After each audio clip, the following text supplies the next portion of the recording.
ফিলিস্তিনের গাজায় যে নির্বিচার হত্যাযজ্ঞ চালিয়ে যাচ্ছে ইসরায়েল, তারই প্রতিবাদে বিশ্বজুড়ে দেওয়া হয়েছে সাধারণ ধর্মঘটের ডাক।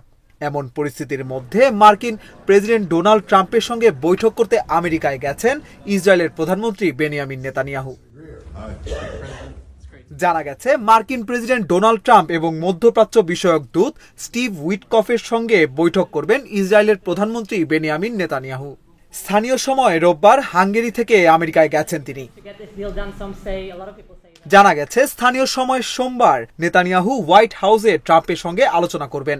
গাজায় চলমান যুদ্ধ ও হামাসের পক্ষ থেকে যুদ্ধের অবসান এবং ইসরায়েলি বাহিনী পুরোপুরি প্রত্যাহারের দাবির পরিপ্রেক্ষিতে উইটকফের উপস্থিতিতে ইসরায়েলি জিম্মি মুক্তির বিষয়ে আলোচনা হতে পারে বলে ইঙ্গিত পাওয়া যাচ্ছে। মার্কিন প্রেসিডেন্ট ডোনাল্ড ট্রাম্প ও ইসরায়েলি প্রধানমন্ত্রী বেনিয়ামিন নেতানিয়াহু ইরানের পারমাণবিক কর্মসূচি এবং সিরিয়ার পরিস্থিতি নিয়েও আলোচনা করবেন বলে ধারণা করা হচ্ছে। এছাড়া মার্কিন বাণিজ্যমন্ত্রী হাওয়ার্ড লুটনিকের সঙ্গেও বৈঠক করবেন ইসরায়েলি প্রধানমন্ত্রী। বাণিজ্যমন্ত্রী হাওয়ার্ড ট্রাম্পের শুল্ক নীতির তত্ত্বাবধানের দায়িত্বে আছেন। বৈঠকে ইসরায়েলের ওপর 17% শুল্ক আরোপের বিষয়ে আলোচনা হতে পারে। সফরের কথা ঘোষণার 24 ঘন্টারও কম সময়ের মধ্যে নেতানিয়াহু রোববার বুদাপেস্ট থেকে ওয়াশিংটনের উদ্দেশ্যে রওনা হন।